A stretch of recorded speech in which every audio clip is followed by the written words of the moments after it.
May 15th, 1943. Somewhere in the western reaches of Kansas, 20-year-old Feldwebel Vera Hartmann rests his forehead against the cool glass of the train window, watching the American landscape unfold before him. It has been 3 days since he left Camp Shanks in New York. 3 days of constant motion across a vast, unfamiliar country. For 3 days, he has stared out at fields, rivers, towns, and open skies, struggling to make sense of what he sees. The train eases to a halt at a small, sun-baked station in Amarillo, Texas. On the platform, a man in worn leather chaps and a broad-brimmed hat stands with a cigarette between his fingers, squinting into the harsh desert light. This is not a figure from a poster or a film. This is a real American cowboy, calm, weathered, and unassuming. Hartmann is one of 500 German prisoners of war being transported into a reality that Josef Goebbels, the Nazi propagandist, had insisted did not exist. Most of them were once soldiers of the Afrika Korps, captured at places like the Casablanca Pass in Tunis or on the Sicilian coast. They had fought under Rommel, endured the scorching heat and endless sand, and fully expected to die in the desert. Instead, they ended up in a different kind of desert, with a different fate. The Nazi regime had painted a grim picture of what awaited them in American hands: brutality, starvation, humiliation. The Americans, they were told, were a degenerate people, soft, immoral, a chaotic mix of races with no history, no culture, no honor. They were cowboys and gangsters, barbarians in a modern world. But the first real encounter with American treatment came during the transatlantic voyage. On the transport ships, the prisoners received white bread, actual coffee, and 3 hot meals a day, food more generous than anything most German soldiers had seen in years. These were the same rations given to American troops as required by the Geneva Convention. The shock was immediate, and it only grew stronger as the train carried them deeper into the heart of Texas. Through the windows, they saw endless stretches of farmland, vast herds of cattle grazing beneath open skies, oil derricks rhythmically drawing black gold from the earth, towns lit by electric lamps, paved roads, and cars everywhere. One prisoner would later write to his family, "The Americans have so much of everything, they even share it with their enemies." Camp Hearn, Texas, located 30 miles northwest of Houston, was built to house 4,800 prisoners. But when the buses arrived from the station and rolled through the main gate, the Germans did not find what they expected. No machine gun nests, no snarling dogs, no harsh barking guards. Instead, they were met with barracks equipped with electricity, indoor plumbing, hot showers, and flush toilets, amenities that many of them had never experienced in their own homes in Germany. The camp commander addressed them through a translator, laying out the rules with calm clarity. Work 8 hours a day, obey the regulations, cause no trouble. In return, they would receive 3 full meals a day, wages of 80 cents per day paid in camp script, access to the canteen, recreational activities, and the right to send and receive mail from home. Untrained Friedrich Becker stood stunned. Wages. They were going to pay prisoners, enemy soldiers, the same daily rate as American privates, earning $50 a month. It defied everything he had been taught. The next morning, they met their work supervisors, not armed soldiers, but local ranchers, cotton farmers, cattlemen, men in faded denim, scuffed boots, and sun-creased faces, men who needed labor for the harvest. The American agricultural machine was feeding not just its own people, but much of the free world. Yet American men were overseas, fighting in Italy, preparing for the invasion of France. The cotton fields of Texas spanned thousands of acres, and without workers, the crops would wither and rot. The German prisoners were the solution to a desperate need. John Davidson, a rancher from Brazos County, scanned the group, selecting 40 of the strongest men for his fields. Then, in a moment that froze everyone in place, he stepped forward, extended his hand, and introduced himself through the translator. In Texas, he explained, men shake hands before they begin working together. Oberfeldwebel Wilhelm Miller, a hardened veteran who had fought Americans in Tunisia, stared at the outstretched hand. 6 months ago, this man would have been his enemy. Now, he was offering a handshake as if they were equals. Miller took it. The grip was firm, rough with calluses, the hand of a man who worked with his body. It was a small gesture, but it carried the weight of a world. Under the relentless Texas sun, The cotton fields of Brazos County stretched for miles.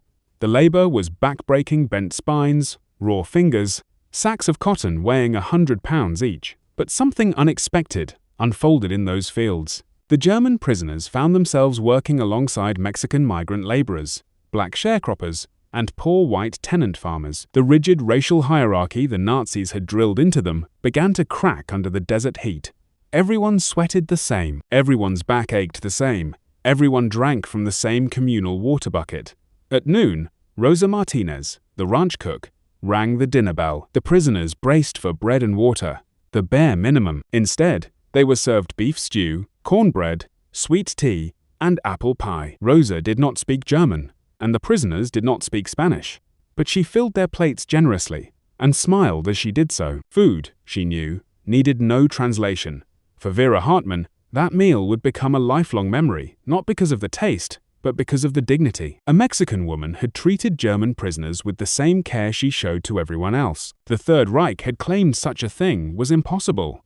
The Third Reich had been wrong. On Saturday nights at Camp Herne, the recreation hall came alive with music, not military marches, not Nazi anthems, but the lively sounds of Bob Wills and his Texas Playboys on the radio. Western swing, the authentic sound of America, in 1943. After Italy switched sides in September 1943, Italian prisoners of war were granted greater freedoms, attending local dances, chaperoned and supervised. German prisoners watched with quiet envy. In some camps later on, carefully monitored social events were permitted. Always watched, always controlled, but still a rare taste of normal life during wartime. The prisoners formed bands, learned American songs, and even composed new ones, strange, beautiful blends of German folk melodies and Western swing, music that existed nowhere else. But the letters they wrote home posed a dilemma.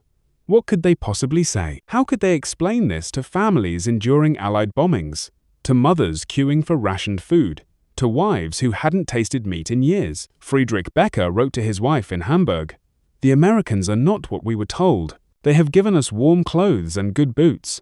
We eat meat every day. I am saving my wages. When I come home, we will have money." He did not mention the cars on every farm, the electric lights burning through the night, the stores overflowing with goods. He could not. She would not believe him, and the censors would never allow it. Camp Milan, near Amarillo, was different. Here, the Cowboys weren't symbols. They were real, and they needed help managing thousands of cattle. Thomas Anderson, the rancher in charge, surveyed his new crew: Luftwaffe pilots, panzer crewmen, U-boat sailors, men who had never even seen a cow up close. He sighed. This would be interesting. He began with the basics: how to approach a horse without startling it, how to hold a rope properly, how to avoid being kicked, bitten, or trampled. The Germans were terrified of the animals. The animals, in turn, were wary of the Germans. Mutual distrust from the start. But Anderson was patient. His own son was flying B-17 seconds over Germany. These boys in front of him were someone's sons too. Whether friend or foe, they were here now. And cattle, as Anderson knew, didn't care about politics. Within weeks, something remarkable began to happen. The Germans took to ranching with surprising ease. Perhaps it was their military discipline, perhaps it was their engineering mindset, drawn to the logistics of moving herds across vast terrain, or perhaps it was simply the honesty of working with animals, a purity that war could never replicate. Hannes Erich Schmidt became Anderson's best horseman. He could rope, brand, and treat cattle with the skill of a seasoned cowboy. At night, he sketched the land mesas at sunset, longhorns silhouetted against the sky, cowboys and Germans working side by side. These were images that could not exist anywhere else. On Sunday mornings in 1943, within the camps, German prisoners held their own religious services. Lutheran ministers and Catholic priests among the prisoners led worship. The American military provided hymnals, religious texts, and full freedom of worship, even for enemies. In some camps, special permits were arranged for prisoners to attend local churches during holidays. On Christmas Eve 1944, a small group of German prisoners sat in the back pews of an American church. The hymn was Silent Night, sung in its original German.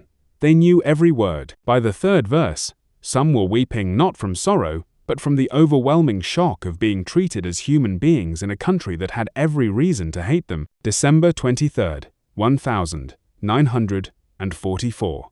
At Papago Park, Arizona, 25 U-boat sailors had spent 3 months digging a tunnel that stretched 178 feet beyond the fence. That night, they escaped. Their plan was bold, almost absurd: float down the Salt River to Mexico, live in freedom until Germany won the war. They had built a collapsible boat, studied maps, and saved food. Everything was ready. Captain Lieutenant Hansa Kraus led the way. They emerged into the Arizona desert under a full moon. Freedom. They ran toward the river and stopped. The Salt River was dry, completely dry, nothing but sand and stone. The maps they had used were from 1880, before dams and irrigation had altered the landscape. Their boat was useless. Their plan was over. They scattered into the desert. Within hours, they were lost. The Arizona winter brought freezing nights and scorching days. They had no water, no real food, no sense of direction. Unteroffizier Johann Kramer stumbled into a gas station near Phoenix after 3 days of wandering. He was sunburned, dehydrated, hallucinating.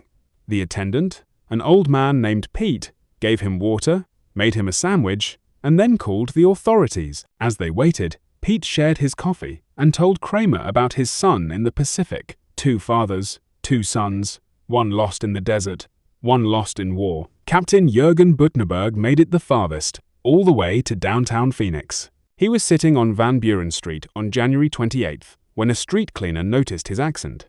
The police found him exhausted, homesick, ready to surrender. Even in escape, America remained America abundant, comfortable, impossible to hate. Spring 1945.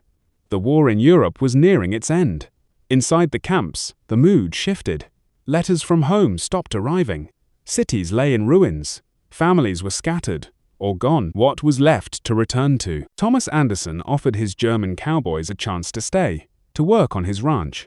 He would sponsor them if he could. The pay would be $100 a month, plus room and board, more than they could hope to earn in a shattered Germany. But the Geneva Convention was clear.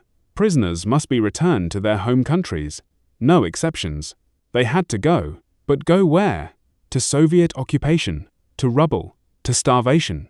Ranchers across Texas, New Mexico, and Arizona wrote to their congressmen, pleading for leniency.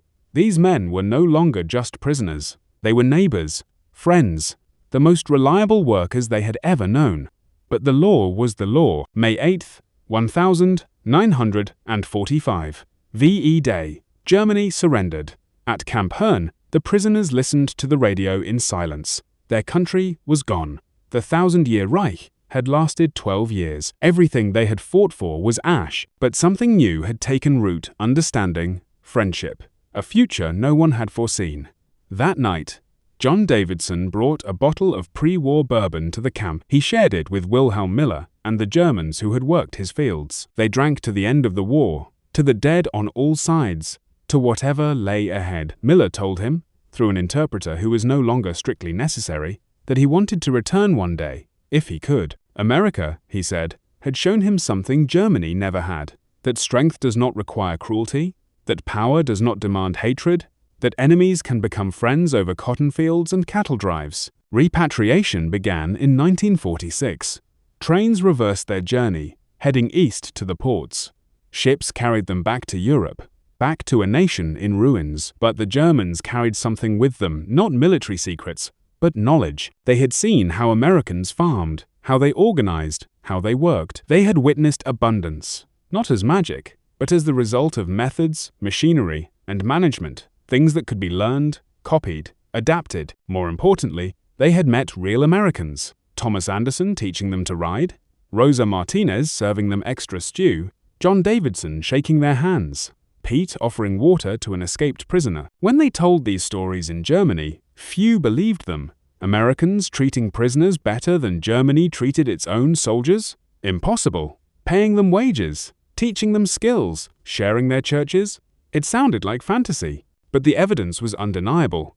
Between 1943 and 1946, 425,000 German prisoners of war worked on American farms. They harvested millions of dollars in crops, picked cotton by the ton, saved entire harvests that would have otherwise been lost. The American agricultural miracle that fed the Allied war effort, German prisoners, helped make it possible.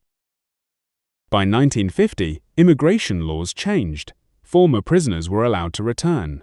5,000 did. They boarded ships in Hamburg and Bremen, not as prisoners, but as immigrants, seeking the America they had known in captivity. A former Africa Corps sergeant returned to Texas in 1951. John Davidson was waiting at the station. Same handshake, firmer now. No translator needed. His English was fluent, tinged with a Texas drawl. He sounded like a cowboy. He married a local woman, opened a machine shop, repaired tractors and farm equipment. His son would attend Texas A&M, study agriculture. His grandson would serve in Afghanistan, U.S. Army, 82nd Airborne. The transformation was complete. Another returned to Arizona. Thomas Anderson had work waiting for him, the best horseman he had ever trained. In time, this man bought his own ranch, 500 acres near Tucson, raised quarter horses, and won prizes at state fairs. His neighbors knew his past. They didn't care. In Arizona, you were judged by your work, not your origin. Even one of the Papago Park escapees returned legally, opened a small business in Phoenix, not far from where he had been captured. The irony was not lost on anyone. Decades later, former prisoners returned to visit the camps. They brought photo albums, images of young men in Wehrmacht uniforms, learning to pick cotton, learning to rope cattle, learning that their enemies were human. At one reunion, an elderly rancher stood to speak. His voice was weak, but his words were clear. You boys came here as enemies. You left as friends. You came back as family. That's the American way. That's the cowboy way. That's the human way. The applause lasted 5 minutes. Former enemies embraced. No one in the room had a dry eye. The numbers tell one story. 425,000 German prisoners, 700 camps across 46 states, millions of dollars in agricultural labor, 5,000 returning as immigrants. But the real story is not in the figures. It is in the transformations. Nazi soldiers becoming Texas cowboys, enemies becoming neighbors, hatred dissolved by kindness, propaganda shattered by simple human decency. The Germans had expected American barbarism. They found American abundance not just material, but spiritual, the confidence of a nation so secure in its strength that it could afford generosity to its enemies, so strong that it could offer mercy. In his final letter from Camp Milan, one prisoner wrote to his mother, "The Americans are cowboys, just as Goebbels said. But he never told us cowboys could be kind. He never told us they would share their food, their skills, their humanity. He never told us they would teach us to ride horses and fix tractors. He never told us they would shake our hands. He never told us the truth about anything. The truth was simpler and more profound than any propaganda. In the American West, we discovered something that transcends nationality, ideology, and war.